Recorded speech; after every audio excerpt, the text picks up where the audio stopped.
Petite vidéo aujourd'hui que je voulais faire depuis un petit moment et que j'aurais aimé voir en fait quand j'ai commencé le FPV, c'est quels sont les différents types de drones FPV qu'il y a sur le marché et puis à quelle utilité ont chacun des drones.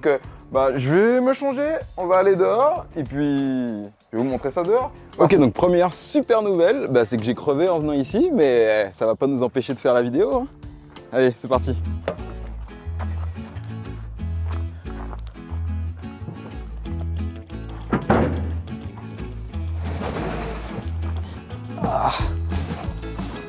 This is heavy. Bon, les drones sont prêts. Tiens, c'est intéressant. Ce serait intéressant de savoir s'il en restait qu'un seul, lequel je choisirais. Ouais, c'est intéressant. Je vais me décider là-dessus. Ok, donc voici ma flotte de drones, enfin une partie de ma flotte de drones qui est juste ici. Donc du plus petit au plus grand. Donc on a à peu près tous les types et catégories de drones FPV qui peut exister à peu près, pas au complet. Je tiens à préciser que j'ai acheté tous ces drones moi-même, c'est pas de la publicité, c'est vraiment une vidéo que je veux faire pour vous, tout simplement parce que c'est une vidéo que j'aurais aimé avoir en fait moi quand j'ai débuté le FPV.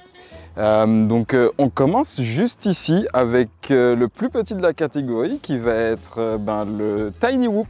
Les Tiny Whoop, ce sont des petits drones qui font cette taille-là, qui sont super résistants, principalement pour l'utilisation en intérieur. Donc moi, ça a été vraiment mon premier drone FPV que j'ai acheté en fait pour me mettre un pas dans le drone FPV. Pourquoi en fait? Parce qu'ils proposaient ce pack chez Beta FPV qui était vraiment pas cher du tout et ça me permettait en fait d'avoir la manette de chez Beta FPV pour pouvoir utiliser des simulateurs. Moi, j'utilisais le Liftoff. Je trouvais que c'était plutôt un bon deal. Voilà, petit drone Tiny Whoop, ça sera pour une utilisation principalement en intérieur parce que dès qu'il y a un peu de vent, il est difficilement contrôlable, même en intérieur c'est un peu compliqué. Actuellement je l'utilise principalement en hiver, juste pour m'amuser en intérieur. C'est le seul drone d'ailleurs, je pense, qui n'a jamais eu de réparation et qui fonctionne encore. C'est le premier drone que j'ai eu, mais si je devais vous conseiller un premier drone FPV à acheter, je ne vous conseillerais pas ça parce que ça ne donne pas du tout les mêmes sensations que les plus gros drones FPV et c'est là qu'on arrive à la catégorie d'au-dessus qui va être les Cinehoop. Alors je dis les Cinehoop mais en fait ce sont les 3 pouces en général. Là en l'occurrence on a le Cinelog 35 de chez Geparcy. Ces drones sont vraiment pas mal pour une utilisation et en intérieur et en extérieur. Pourquoi ils sont bien? C'est parce qu'ils ont ces protections en fait pour pouvoir voler proche des personnes par exemple ou dans des environnements qui sont un peu plus on va dire serrés, par exemple dans la forêt, etc. Donc ce sont de bons drones facilement contrôlables qui peuvent avoir une GoPro dessus, une utilisation principalement cinématique. Tous les drones les vidéos en one shot, en une seule fois que vous voyez, etc. Souvent c'est fait avec des Cinehoop. Généralement c'est du 3 pouces ou 3,5 pouces en termes de taille d'hélice.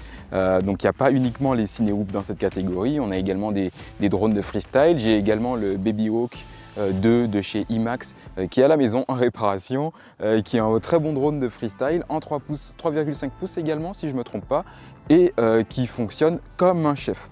Ça c'était la petite catégorie des Cinehoop.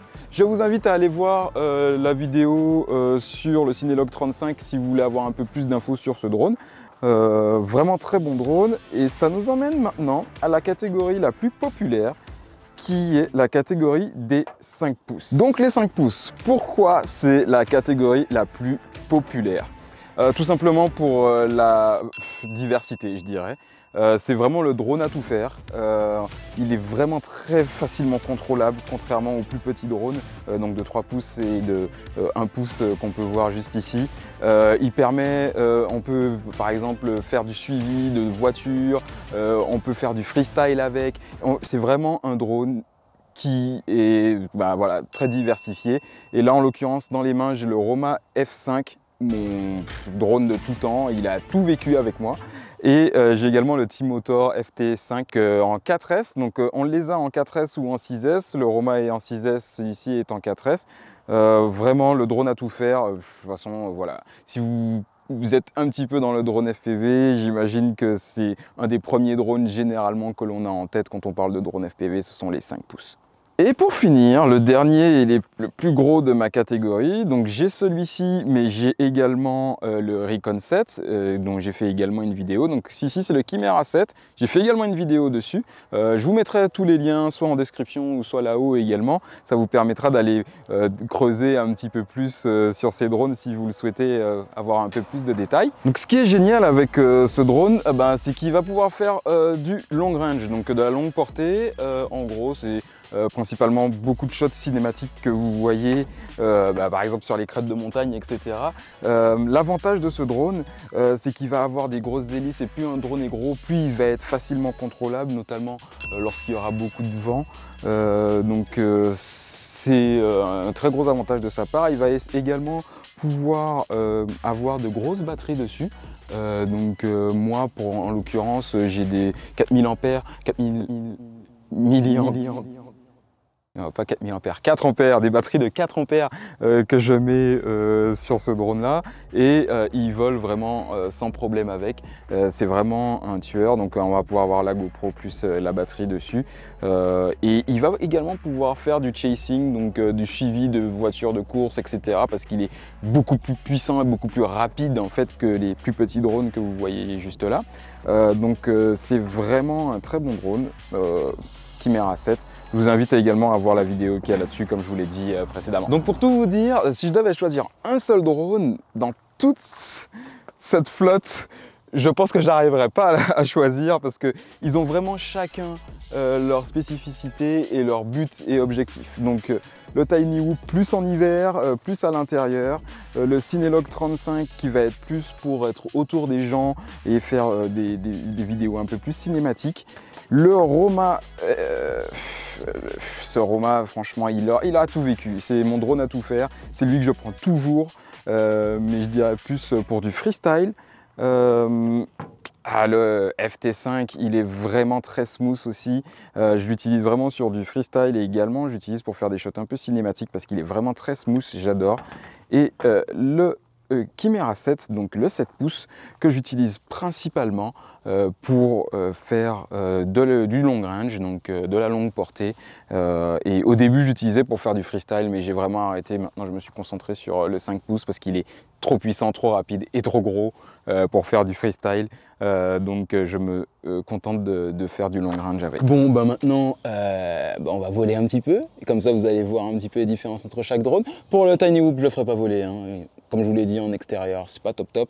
Mais le reste, on va voler. Et puis, comme ça, vous allez voir un petit peu les différences entre chacun. C'est parti!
J'espère que vous avez apprécié cette vidéo. J'ai sûrement manqué des choses. Je ne suis pas rentré trop dans le détail. Je voulais vraiment que ça reste synthétique. Mais n'hésitez pas à me poser des questions en commentaire si vous avez des questions en particulier sur certains drones.